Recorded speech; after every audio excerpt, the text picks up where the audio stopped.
The water trailed down his chest as Justin stuck his head under the spray. God, he felt like someone had hit him over the head with a 2x4.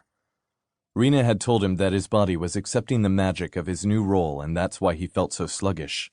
But he felt like it had to be more than that. Magic wasn't supposed to hurt this much. At least it hadn't looked that way when he'd seen Jordan in action. It had only been 2 days since Rina had come into his life and turned it upside down, but everything seemed so different.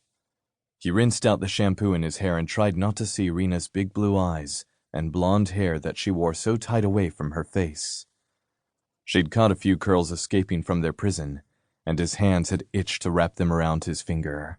He didn't know why she kept all that gorgeous hair, or what he thought was gorgeous hair, in a bun. Maybe it was to make her look more professional? He smiled and ran the soap down his body. Considering she was maybe 5 feet tall and looked damn sexy with her gorgeous curves, he didn't think the hair was working. As soon as he'd seen her on the porch, he'd known something was different about her.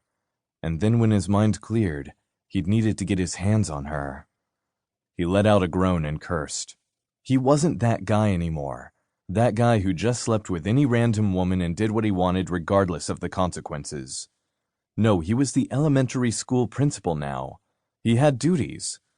But just looking at her made him want to throw all that duty crap out of the window and see if her lips were as soft as they looked. Her lips were plump and had a perfect little bow shape that made him want to trace it with his tongue.